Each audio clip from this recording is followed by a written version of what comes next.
This ad-free podcast is part of your Slate Plus membership. Hello and welcome to the Slate Political Gabfest.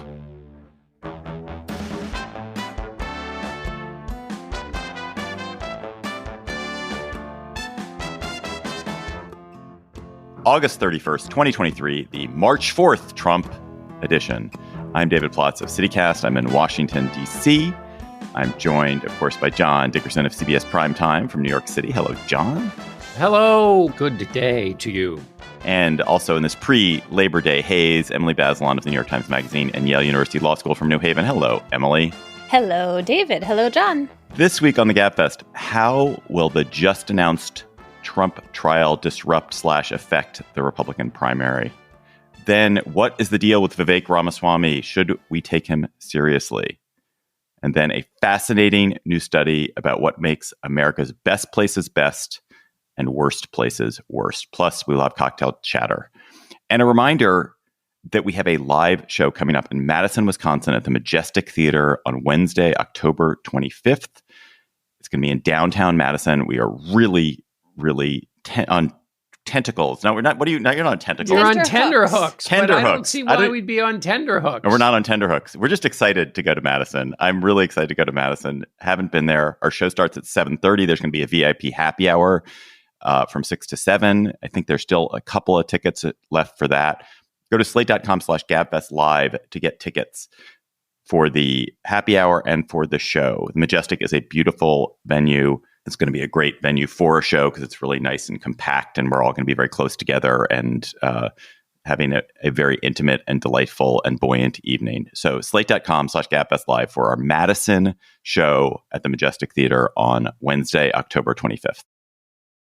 March 4th, previously best known first as being the date that's a great sentence, and second, for being Emily Bazelon's birthday, we'll now have another red line in the calendar, which is the day Trump's trial for trying to overturn the election begins.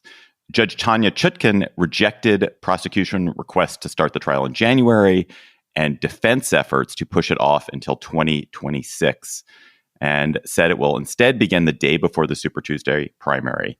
It is likely to be the first of the Trump criminal trials to take place. The New York State trial, that's the Stormy Daniels payoff election finance machination one, will follow that trial. The Mar-a-Lago documents case is slated to go before the general election too, but it's so complicated that maybe it won't happen before the general election. Judge Chutkan said, if this case involved a professional athlete, it would be inappropriate to schedule a trial to accommodate her schedule. Mr. Trump will be treated with no more or less deference than any other defendant. She said that in response to Trump's efforts to kind of push it way off till after the campaign. Emily, is this a rapid trial date and is it unreasonable? It's rapid. It's probably reasonable, particularly because so much of the evidence is pretty familiar. It came, some of it from the congressional inquiry into January 6th. A lot of it is discovery from Trump or from people connected with him that they should already know. So they made a really big deal about how there are millions of pages of documents, but some of that's duplicative. Some of it's already known to them. It's rapid, though. You often see major criminal cases that get put off into the future for longer than Judge Chutkan is talking about. Obviously, there's this looming question about whether if Trump were to be elected president in November 2024 and took office that January, whether this case would continue, because then he would control the Justice Department. The other thing I was interested in reading, which I didn't know, is that the right to a speedy trial does not just belong to the defendant. It actually belongs to the public. The Supreme Court has several times said that there's an interest in a speedy trial that is separate from and even in conflict with the rights of the accused, which is interesting and makes sense to me as a legal principle separate from Trump. What do you guys think? Oh, I've always thought that one of the key principles of justice is that it should be swift and certain and mild. Caesar Beccaria, Jeremy Bentham. Those are 19th century utilitarians from whom that phrase comes. But that you want, I mean, as with children, is you want, or with a pet, that you want them to associate the wrong act with the punishment and for the public, which is now remembers the wrong act, to associate the punishment with that wrong act. So that's where it's effective. If things get stretched too far, everyone forgets what it's for, people's memories go shoddy, and it just doesn't serve the purpose of justice. I think we would be better served as a society if lots of things were done very quickly and cursorily, not even have jury trials, not even have this kind of elaborate armature of preparation for a lot of things which we're going to punish, but punish in a much milder way than we punish now. Trump, of course, is facing many years in prison. Different case.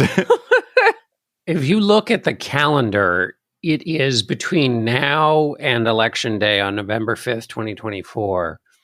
It is clotted with Trump legal thises and that's. January 15th is the day of the Iowa caucuses. It's also the E. Jean Carroll civil defamation suit day.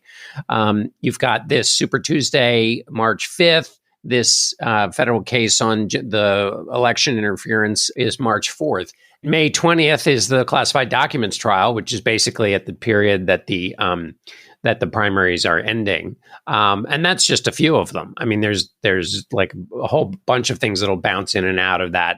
Just to go back to Emily's point that the prosecution also has an interest in a speedy trial, I think the people, us. Excuse me. Well, the prosecution in some ways represents the people, I suppose. Supposedly. Anyway, continue. But wouldn't the response to that be, well, if you wanted a speedy trial so much, why did you take so long to bring these charges, and why are you bringing them almost 4 years or 3 years after the events at hand? Like, if you're so interested in speed, get around to it faster, Jack Smith. Because doing the work correctly, measuring twice and cutting once, puts you in the position to have a speedy trial, that all of your information is thorough and checked and meets a certain minimum bar before you get into the business of having to haul somebody in and make them sit in a courtroom. Well, but then the Trump response would be, well, don't I, as a defendant, you've taken all this time to do this work to gather all this evidence against me. Presumably you want me to have the same contemplative chance to look at this and think about it and make sense of it so that I can offer a defense that's as robust as I am entitled to. Right. But hunting for the truffles in the forest is different than having them presented for you on a plate. So the prosecution had to go hunt for those truffles for months and months and months and months. But when it's given to the defendant, it's all there cleaned and right on the plate. Do you clean truffles? But you get my point, people. I mean, I'm sure that's what the prosecution says. I know if I were a defense attorney. No, it's also reality. I would say if I were a defense attorney, I would say, come on, there's so much in here. You have presented a very favorable case for you. But like, there's all this other stuff in these 11, 12 million pages of documents, which tell a different story. And you have to give us time to be able to present the full picture to the jury that's going to hear it. But that's fine. But the time needed to do that is different than the time needed to put all those pages together. So to compare the time it took to present, to put a case together and the time it takes to read a case, those are two different things that you're comparing. I mean, I think the government's delay is a real factor here and a real issue. I think the best argument the government can make is that they wanted to be extremely careful before indicting someone, which they don't always do, right? They clearly held every single piece of evidence up to the light and scrutinized it. Or I don't know, maybe clearly is the wrong word, but when they could argue that the amount of time they took was all in the service of making sure this indictment was warranted. It's also true, of course, that it took the attorney general a long time to appoint Jack Smith. So actually, that's really the cause of the delay. And one of the dynamics here was that Congress, in investigating, really kind of forced the hand of the Justice Department. It didn't seem like Merrick Garland, our attorney general, had an appetite for this until all of that evidence became public because of Congress. I think Trump's lawyers could bring all of that up in court. Judge Chutkan seems to be saying, you have 7 months, and I think that's long enough. And yes, you're very busy, but that is not a factor that I'm going to take into account, the idea that you have to fly off to campaign. And that's where I think her professional athlete metaphor comes in. It is a big struggle in this case, though, to figure out when to treat it as an ordinary case, right? I find that reassuring. I like it. I think I said this when we were talking about the mugshots. Like, whenever they're like, this is just the rule of law and here we go, and you're like every other ordinary defendant, my heart sort of breathes a little easier. And yet she was also saying, well, lots of people, you have lots of resources, you're wealthy. And so that affects how I think about this preparation. And that's not exactly like treating him just like everyone else. I was very surprised to learn, I don't know if you knew this, especially Emily, that there is no way to appeal a trial date. The judge declares a trial date, and then that's your trial date. Well, you can try. You can always like bring up some emergency appeal. It's called a writ of mandamus. You can do that with really anything practically, but I don't think it's going to work is the point. Like this is something that district court judges have enormous discretion over. John, the New York Times' Ross Douthat, the Wall Street Journal, they've been deploring the timing of this. But as you have pointed out, like there is just a lot of legal mess that Trump is in, and you have to deal with it at some point. Is there a better option for the timing? There is a clock that ticks through till the election. And these cases, if Trump wins, go away. It seems like this is kind of like in the Jack Goldsmith point, which is like bringing these cases in anyway is going to look political, and therefore you shouldn't do it. But then you have a lack of accountability because you argue when a person is president, they can't be held accountable. And then when they're not president, you say they can't be held accountable because they might be running again. So it's going to cause damage. There's going to be a real challenge to institutions and our public square and all of that. But then, a sitting president shouldn't have spent more than 2 months trying to overturn an election. So it's obviously going to make some sort of mess of the Republican primary and possibly of the general election. In particular, if you assume this trial starts March 4th, on the next day, the largest tranche of voting in the primaries will take place on the very next day. Before there's been a verdict, but while the trial is going on. What form of mess, John, do you expect this is going to take, and how might it play out? Or too early to even speculate? Well, they're the little messes. So Kenneth Chesbrough, who is one of the 19 in the Fulton County case, his case goes to trial on the 23rd of October. And there are cameras in the courtroom, right, Emily? So That's going to have its own stuff is going to be said in that case, which is going to drive a Trumpish news cycle. Trump will respond to it. So that's the beginning rumblings. And then Trump has to physically show up right, Emily? He has to be physically in court for all of these cases. So there's all of that ridiculous theater, which I try not to contribute to, but, let's see how I do. You mean in terms of getting pulled into covering like him walking into the courtroom? In terms of showing a limousine rolling down the highway. I think there is a way to handle these issues in the way we try to talk about them here, which is to understand the legal system, to examine the tensions, just as you excellently were, David, on the question of speedy trial, and use it as a way to go back to first principles. What are we trying to protect here? What does this illuminate about our system and about this moment we're in? All of which are really important things, and you can use this stuff to elevate those, but not if you're not careful. So I think the chance for spectacle is basically constant as these various legal things happen. What's the upside and what's the effect? Right now, the polls dipped in the tiniest way against Trump post the arraignment in Georgia and his skipping the debate, but it's such a small amount, it doesn't really matter, and his lead is still considerable, and his opponents haven't coalesced. So everything that was true before seems to be true again, which is that this will only solidify his position as the clear frontrunner of his party. All of this theater. I'm really flummoxed by this question about when and where these trials should take place, or when these trials should take place, because no matter what happens, Republicans, for the most part, are going to believe these are political prosecutions to prevent Trump from running. Should they believe that? I don't think so, but they are going to do it, and the scheduling is going to reinforce that. On the other hand, voters need the information that these trials provide. As we've discussed, the failure of the Senate to impeach and convict and bar Trump from running for office means that the kind of the natural mechanism to punish him and prevent him from taking a place in political life again didn't happen. But this other branch of government, the justice system, has this capacity to provide useful information to voters, and it is on the justice system to provide that useful information to voters and to do actually, the purpose is to do justice. But in the course of doing justice, and bringing criminal prosecutions where necessary, they are going to provide useful information to voters that they need. And even Republicans who think these prosecutions are political are going to get information that they, may or may not find welcome from these trials. So the trials kind of have to take place, but they're kind of going to politicize everything. They also don't serve as an actual bar to Trump running for office or serving as president. It's so awful and complicated, but it is absolutely necessary that some of these do happen, and they happen briskly. It's necessary. The other thing about the political calendar that I feel like is important to think about in light of the criticisms from, the Wall Street Journal and from Ross Douthat is there's a difference between the effect on the primary calendar and the general election, right? So part of the underlying concern here from conservatives, I think, is that the Republicans are going to choose a flawed candidate because they're going to be in this kind of defensive, circle the wagons around their guy. And then they're going to be sorry because it's going to turn out that all this stuff comes out and the general electorate is like, no, thank you.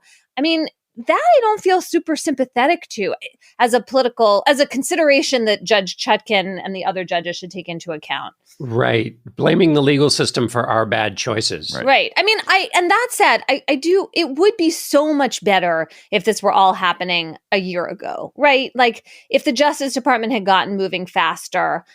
It's funny because at the time, I at least was pretty sympathetic to not wanting to mix the Justice Department up in what seemed like just an incredibly political investigation. It is true, however, that once Congress brought to light all these facts and this testimony, it was much more inevitable. And it's just really interesting that the dynamic between Congress and the Justice Department has been so influential and has wound up very much influencing the calendar, which in turn has its own political meaning, separate from its legal significance. I'm also not a fan of the "this is so divisive" argument, which is trotted out in various different places, that it's divisive to use the legal system against a political candidate. But what's really divisive is the system that's set up to handle the divisions in American life is politics, and politics is handled by elections, and you do that so that you don't have violence. And what's super divisive is when you take that system that's been pretty much healthy for the entire history of the Republic and you turn it on its head by denying the results of an election. That's super divisive. So I'm going to be in the jury pool for the Chutkan case because I live in D.C. Trump is very unpopular in D.C. I think he got definitely sub 10% of the vote in the 2020 election. It may have been even around 5%. Trump is going to want to move this case out of D.C. But the crimes were committed in D.C. The alleged crimes were committed in D.C. And the other January 6th defendants who have been charged have all been brought to trial in D.C. and they have not succeeded in moving their trials. Is there any possibility that Trump succeeds in moving this case out of D.C. to somewhere where not 90% of the electorate dislikes him? I think that ultimately this question of venue will probably go up to the Supreme Court, which is another reason. I mean, they can decline to hear it, right? I assume that Trump's lawyers will appeal it to the Federal Appeals Court. This is another reason why this March 4th trial date may not hold, right? There's all kinds of motions and other aspects of the decision-making here by the district court judge that can go up on what's called interlocutory appeal, where the case is still going on, but you say like, well, wait, what about this decision? And you ask the appeals court for a ruling. I mean, the answer would just have to be that there's so much bias against Trump in DC that he can't get a fair trial there. It is true that sometimes when there's an incredibly notorious, well-publicized trial that the courts move it out of its location just because it's so hot. So like a serial murder or something that, a school shooting somewhere where like everyone is just so angry. This seems different to me, but I don't know. Maybe that's wrong. Maybe the level of publicity in DC is just different, or animosity is different than it would be anywhere else. I guess the reason I think it's different is this is a national story in like the deepest sense. And so other than just like, well, people in DC didn't vote for this guy, I don't really see why the jury pool in DC is polluted by the publicity any more than anywhere else. Right. And this argument has failed for all the hundreds of January 6th defendants who've tried to make it also. Yes. And they're not Trump, but it's the similar issue. Do you want to hear more from us after this episode? Who wouldn't? Emily says no. I say yes. I say yes. I say yes. Up to your neck in the Gabfest is the way a sensible person lives. All right. We're going to assume that you probably do because you've listened this far. Anyway, stick around for our bonus segment. Today, we're going to be talking about under what circumstances you might join a volunteer militia to fight for your country. But this segment is just for Slate Plus members. So if you are a Slate Plus member, thank you so much. You have supported us and helped keep the show going for so many years. If you're not a Slate Plus member, we would love it if you'd sign up. You'll get bonus segments of every episode of the Gabfest, as well as many other Slate podcasts, special discounts to live shows like our Madison show, no hitting the paywall on the Slate site, and a lot more. So if you're a member, thank you. If you're not a member, go to slate.com/Gabfest Plus to become a member today. Slate.com/Gabfest Plus. This episode is brought to you by SAP. Welcome to the window of opportunity, when your next move can either make your business famous or obsolete. So you need to be ready. Be handling good surprises and bad ones ready. Be opening a Portland, Houston, and Providence location on the same day ready. Be stock options plus paid family leave ready. SAP has been there and can help you be ready for anything that happens next, because it will. Be ready with SAP. Do we have to talk about Vivek Ramaswamy? Yes, we do. Briefly, Ramaswamy I protest. Is now flirting with second place in GOP polling, which means that he's only, say, 38% behind Trump, while Ron DeSantis is more like 40% behind. He won, and I'm using that word loosely and poetically, the Republican debate last week by being loudest and most annoying and most Google searched of the candidates on the stage.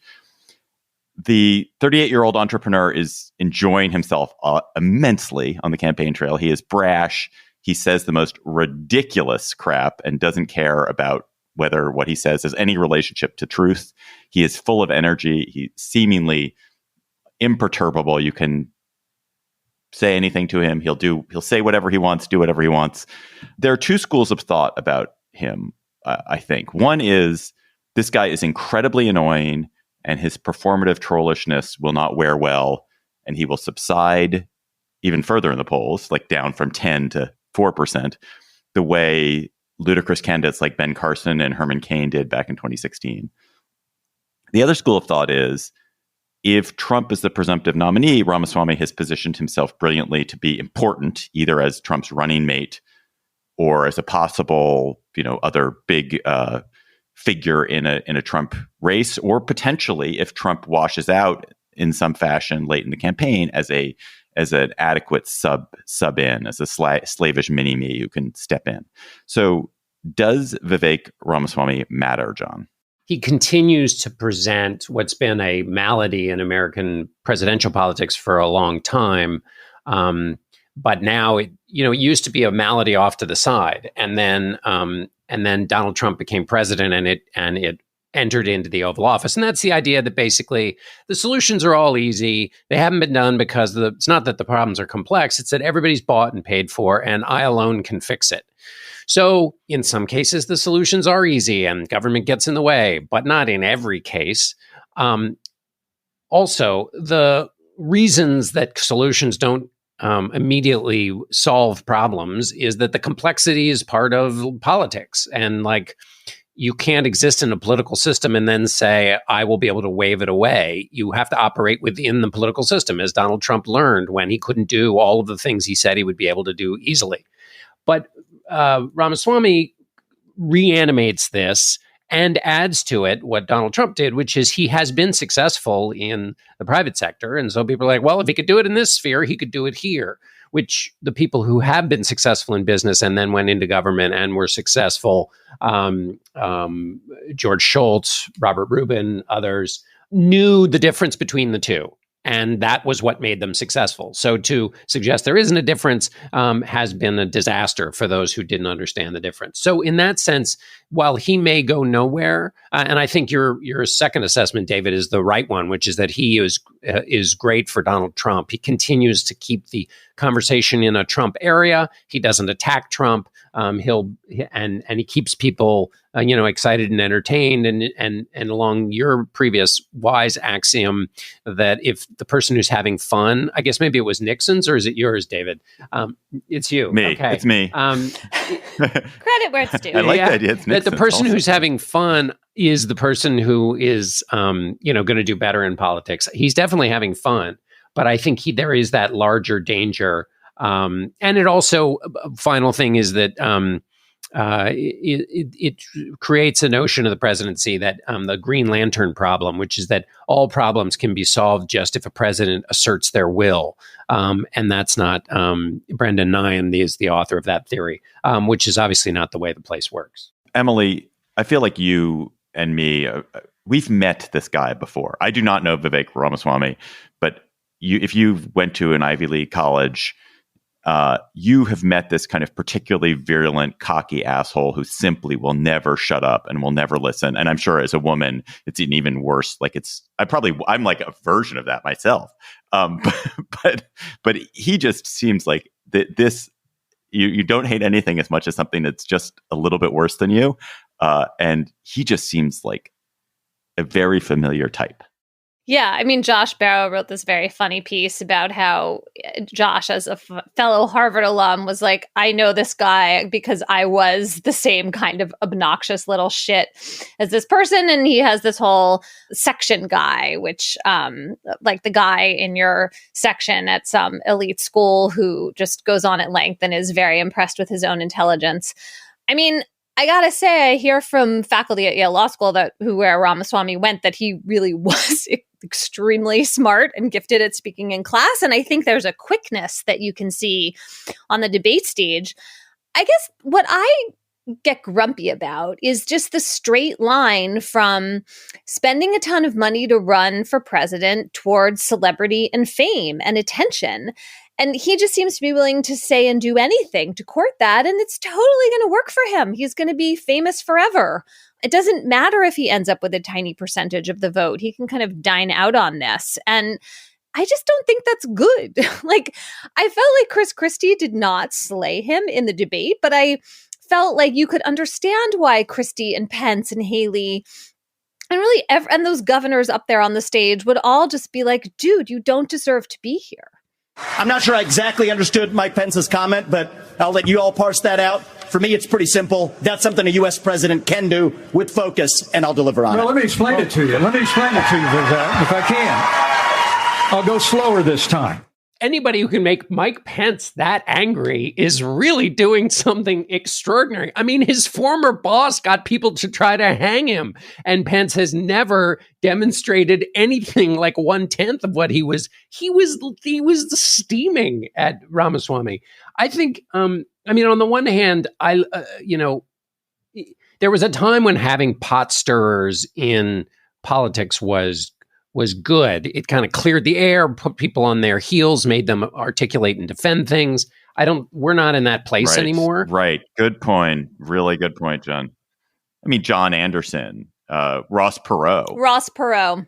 Irritating, but useful perhaps. And also Ramaswamy is not, quickness, I don't know. I mean, he certainly has a quick remark, but like a lot of the things he says are just straight up bonkers. Like the idea he'll let Putin take some stuff from Ukraine if he'll de-link from China. Like, not only is that goofy on its face, but secondly, it misunderstands Putin, who, we've learned a lot about. You give him Ukraine and he's not likely to keep the second part of the bargain. Also, he has the zany idea about basically Taiwan, we'll protect them until we can make semiconductors on our own. And then, we'll take a different posture. He denies that he said those things, but then the Wall Street Journal, the Atlantic, everybody goes, well, here's the transcript and the actual verbatim of you saying exactly what we said you said. And we're just not, we're past the time where that's anything more than really dangerous.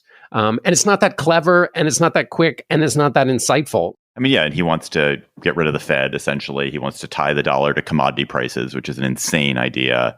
He says climate change is a hoax. He doesn't want people under 25 to be able to vote unless they're in the military or have passed a test. Passed a civics test. wants to fire 75% of government employees overall. I mean, it is not a well-articulated philosophy for how the next 4 years are going to be a time of American prosperity and peace. And also, you want to give a civics test, and then when asked about what Mike Pence could or could not have done on January 6th, you create this goofy idea about what the president of the Senate can do, which was only one shade off from saying, well, if he turned his magic ring, he could summon the unicorns and they would solve the problem. Before we leave, I do want to talk about as an Ivy League asshole myself, just talk about the different strategies of Ivy League assholery that you see from Trump, Ramaswamy, and DeSantis, each of whom uses their Ivy Leagueness in an interesting way. I think Trump uses the Ivy League, his Penn, the fact that he went to Penn, as sort of validation. I went to Penn. He always likes to talk about how he went to Penn.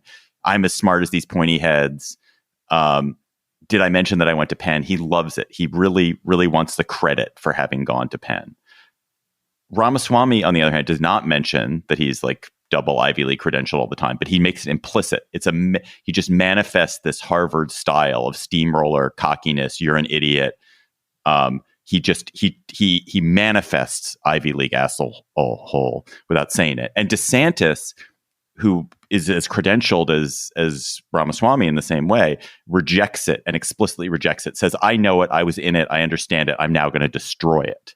And, that represents, I feel like, a full panoply of how Republicans relate to elite colleges. And it's amazing. The populist egghead was something that Ted Cruz used to do, which is what Ramaswamy kind of is trying to be as well, which is a neat trick if you could pull it off. It certainly didn't work for Ted Cruz. But, usually if you were branded an egghead, you would get like, that was it, Adlai Stevenson. Like you don't get very far. But I mean, I don't think Ramaswamy is going to get anywhere either. But I do think there's a way in which the fact that Ramaswamy is traitor to liberal elite is good. Yeah. Like that's valuable to him in the way that if your Democrats love when a cop or a farmer or any white guy with a drawl says something humane, Democrats are like, look at this. It's so great.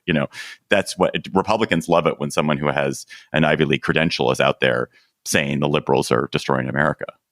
That's why DeSantis should be the one in the best political position, because he doesn't exude the Ivy League thing and he's out to destroy it. So from a behavioral standpoint, he wouldn't rub anybody the wrong way. And then from a policy standpoint or a kind of public cultural fight standpoint, he should be on the side of the anti-elitists. And yet things haven't been going so well for him. Although we should note that after the debate in the 538 analysis of who won and who lost, their polling, I believe, showed that DeSantis did the best. So there were, which I think is accounted for by the fact, and Ramaswamy was second, and then it was Nikki Haley. I think that the DeSantis finding may be the result of there are a lot of people who want DeSantis to do well, in life, and so when they saw the debate and he behaved.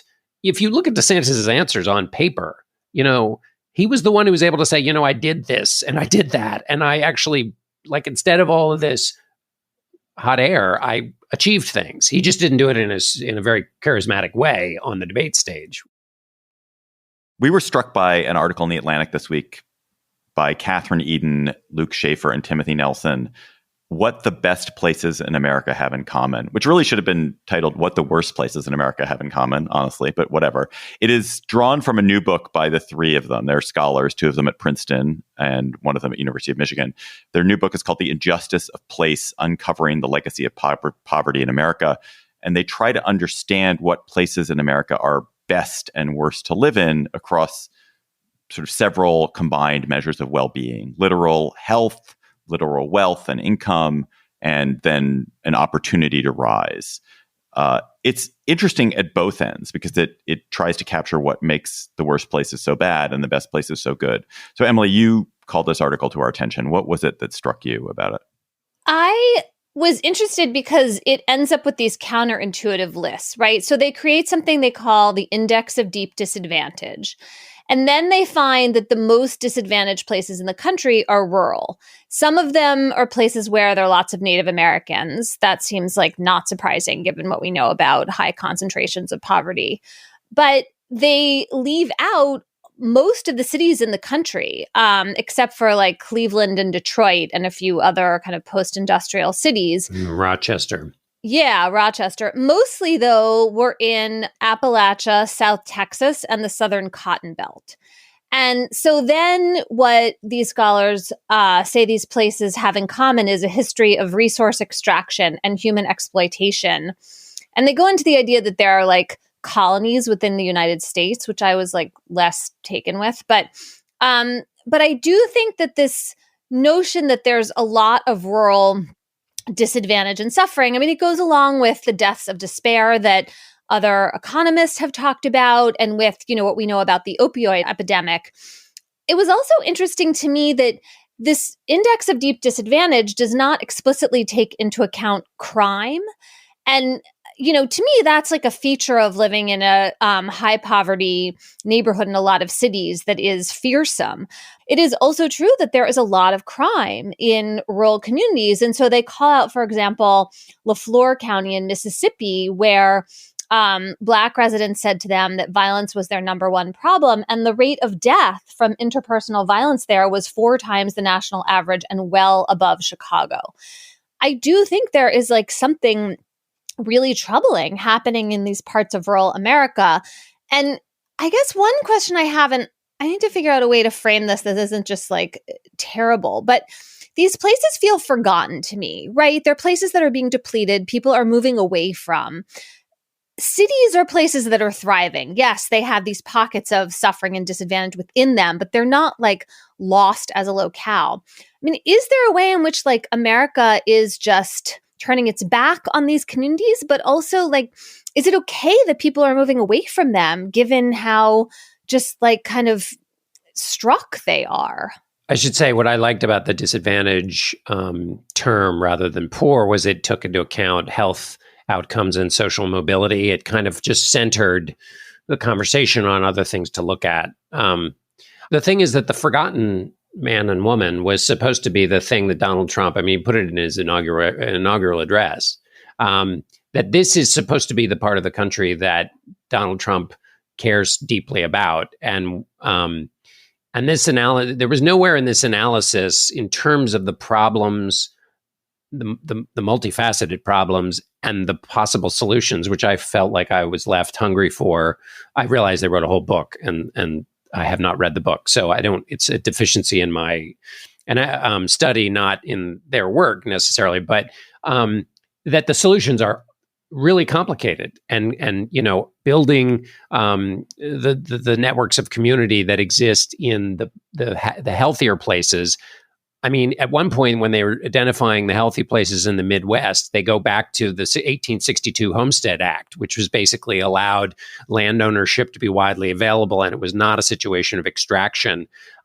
So when you have to go back, when you're going back to 1862, not when you have to, but when you're going back to 1862, we're talking about deep characteristics here that are hard to remedy.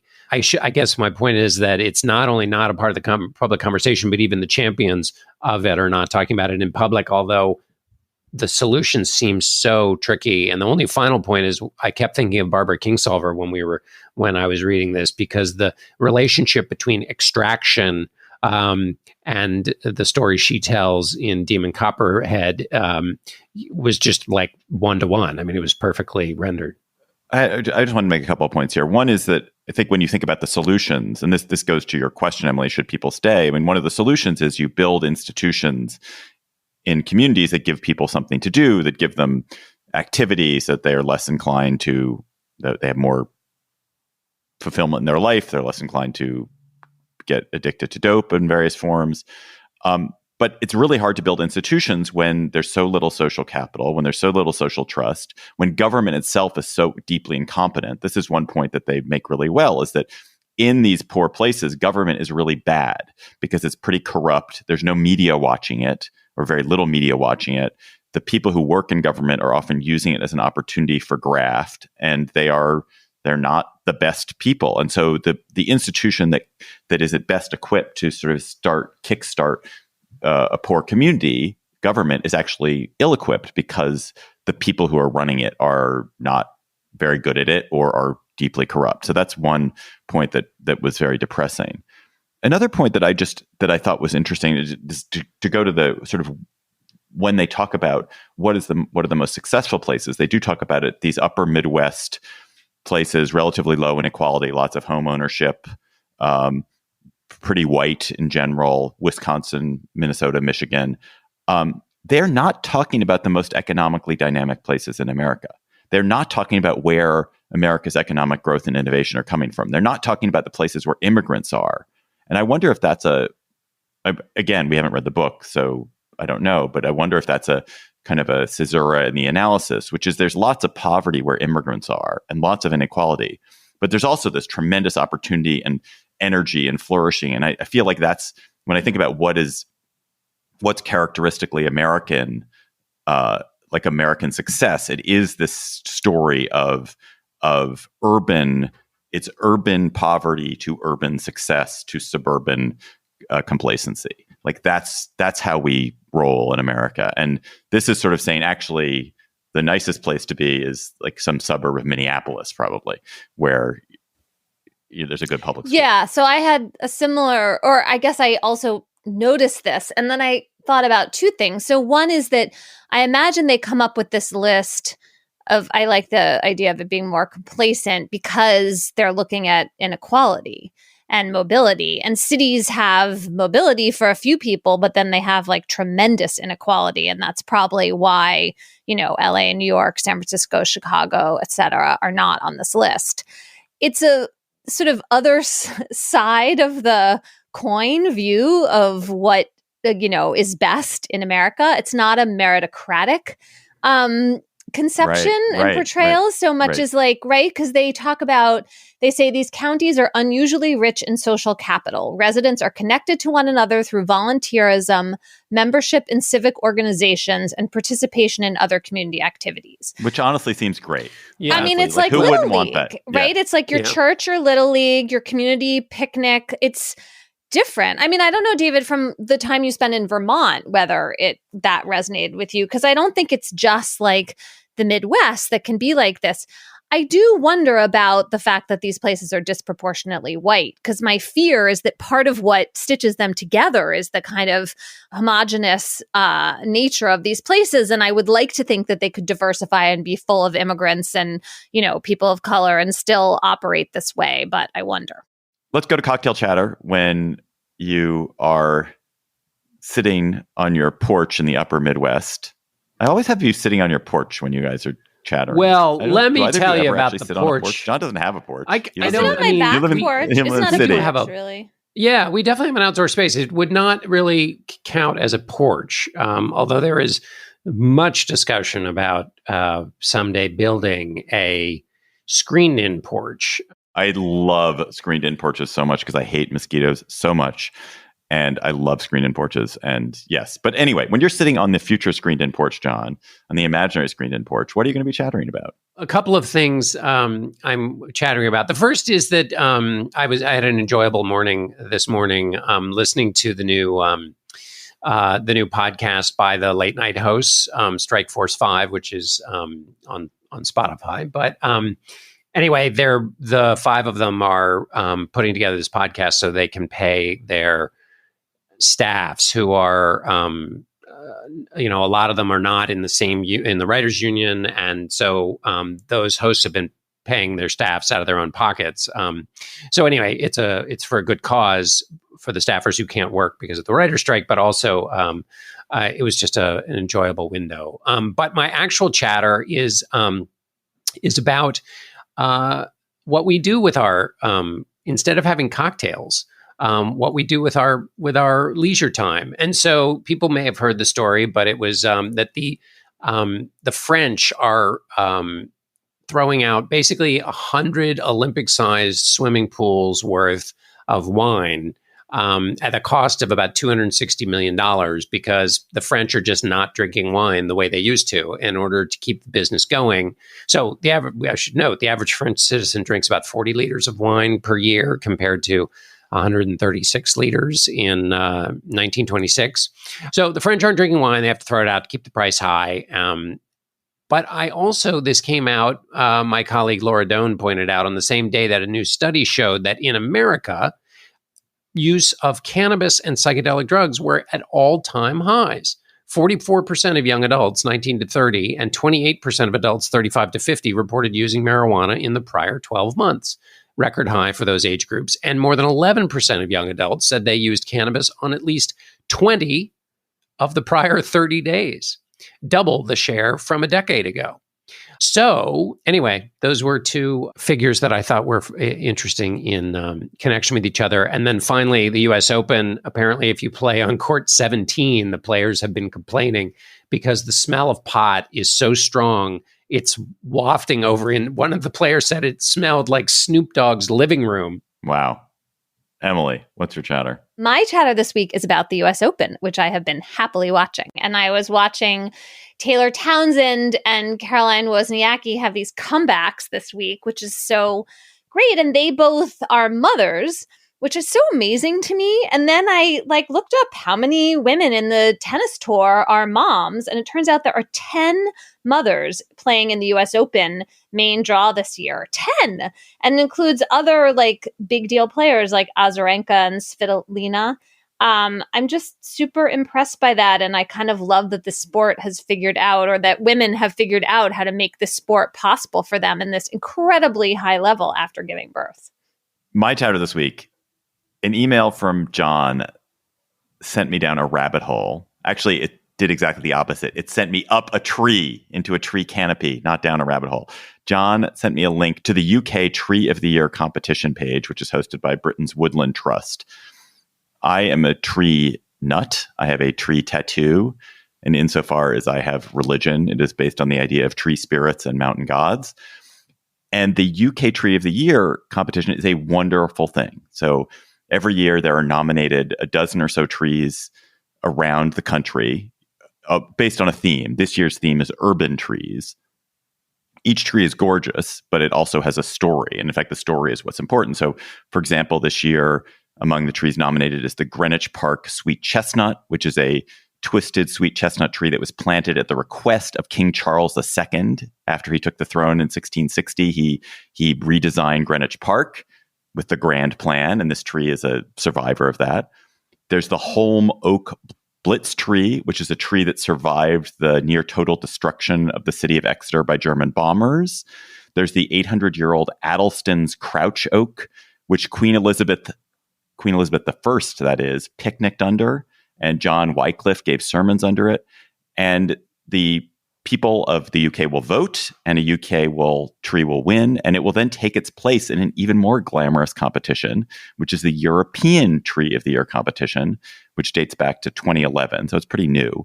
And that celebrates individual trees across Europe. And the European contest, in turn, has inspired the Canadian Tree of the Year competition, the Australian Tree of the Year competition, the Asian Tree of the Year contest. If you, like me, look at pictures of trees the way teenage boys look at porn, these contest pages are going to send you into raptures. The photos are amazing. It's wonderful. But one thing I learned, and here's a chance, Gabfest listeners, for us to rise up and create something wonderful. There's no American Tree of the Year. There's a shrub of the weekend. Don't mock. This is important. There are individual cities. Austin, Texas has a Tree of the Year, but there's no national contest. America has the world's oldest trees. It has the world's largest trees. It has the world's tallest trees. And if we cannot find individual trees to celebrate in this country and to honor, and we give prizes like there's no tomorrow, like we have the Academy Awards, the Emmy Awards, the Tony Awards, there has to be a U.S. Tree of the Year competition. It needs to get started. So let's get it started, America. There is Des Moines' Sprig of the Fortnight. I'm not engaging with you. You can live in your small world. I totally agree with you. And there's a Harvard art historian, Jennifer Roberts, who teaches the value of immersive attention by making her students stare at a piece of art for 3 hours as a way of encouraging long looking and breaking out of the weird snacking of the world that's been caused by basically smartphones. And I think that you should do this with trees. I think that there should be trees that are like Father Jim Martin has a list of places to pray in New York. And I think there should be trees that reward 3 hours of looking. Oh my God. When my girlfriend and I were down in, I think it was Georgetown, South Carolina, we were in a rainstorm and there were these, I guess they were live oaks, and we were under this enormous live oak in someone's backyard, and it was raining and the wind was blowing. And I felt a sense of awe like I've rarely felt in my life. Let's get the Tree of the Year contest started. Also, one other quick chatter, actually. This morning, I listened to the first episode of 1 Year, 1955, the Slate podcast by our good friend Josh Levine, where he does covers a year by looking at a bunch of different amazing stories from that year. And this first episode is about a Little League team from Charleston, South Carolina, an all-black Little League team in Charleston, South Carolina that made it to the Little League World Series that year. And it's about the kind of terrible things that happened on the way. Amazing, amazing story. Check out 1 Year, 1955. I'm Josh Levine, the host of Slate's podcast 1 Year. In our new season, we're firing up our flux capacitors and taking you way back. 1955. 1955. We'll bring you 1955's weirdest, wildest, and most captivating stories. You'll learn about forgotten pioneers, like the TV Weather Girls, who took the country by storm. A cute, sexy young woman was very appealing, and I can quite understand why. And you'll discover moments from the past that resonate deeply with the present, like how a bizarre conspiracy theory infected the nation's politics. Oh my God, they're trying to establish a prison camp. This is going to be Siberia, USA. 1 Year, 1955. Out now, wherever you listen. Listeners, you've got chatters. Please keep them coming to us. Please tweet them to us at Slate Gabfest if you must, but definitely email them to us at gabfest@slate.com. So many really, really good ones. And actually, there was someone sent us a link to a Killers show. I was singing along at a Killers show of Mr. Brightside, which we're not going to chatter about, but I just want to thank you for sending that because it brought so much pleasure to my week. But our listener chatter this week is from Brian Jackson, and he's calling about our my hometown airport, DCA. Hey Gabfest, this is Brian Jackson from Denver, Colorado with this week's listener chatter. From time to time, all asphalt needs to be replaced, which is fine when it's on a 6-lane highway or at a giant airport with a lot of runways. But when it's Washington National Airport, which has just 2 main runways and only one that's long enough to land some of the planes that arrive there, it becomes a whole thing. For 6 hours, starting at the stroke of midnight, a pit crew-like team of pavers rips out a strip of pavement and replaces it with quick-dry asphalt that sets just in time for the first flight out at 6 a.m. Jordan Pascal of DCist wrote a play-by-play of how they do it. I hope it entertains you as much as it did me.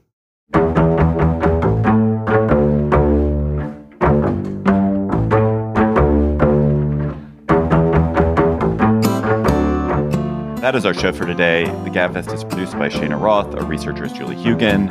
Our theme music is by They Might Be Giants. Ben Richmond is Senior Director for Podcast Operations, and Alicia Montgomery is the VP of Audio for Slate. Please follow us on Twitter at Slate Gabfest. Tweet chatter to us there. Email us at gabfest@slate.com. And definitely come to our live show in Madison on October 25th at the Majestic Theater. Pew, pew, pew, pew. Whoa, wasn't expecting that. Well, I felt like we needed You're to add elated. a little something special for the live show.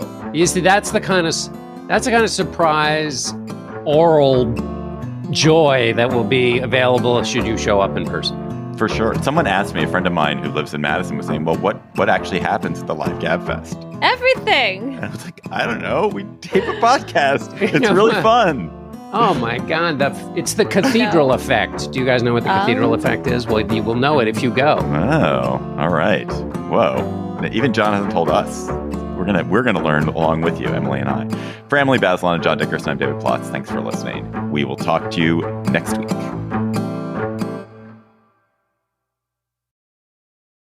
Hello, Slate Plus. How are you?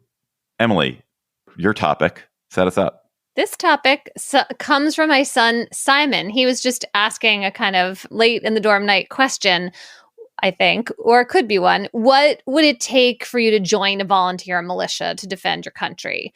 I think Simon was thinking about the Ukrainians who are joining militias in Ukraine and have a clear sense that their country's whole existence and freedom is at stake.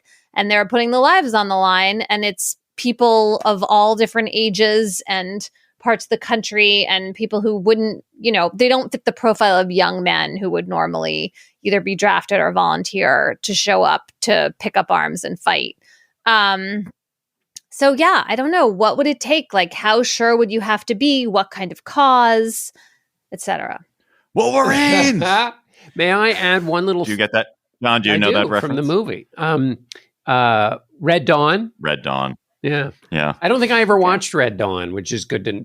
Wolverines. What? How did you know? Because I have my tentacles in all of the deep corners of the cultural experience of the American male of the 1980s. How could you be a man of our age and not have seen Red Dawn? What were you What was I doing? I was probably watching MTV or something, or I was like...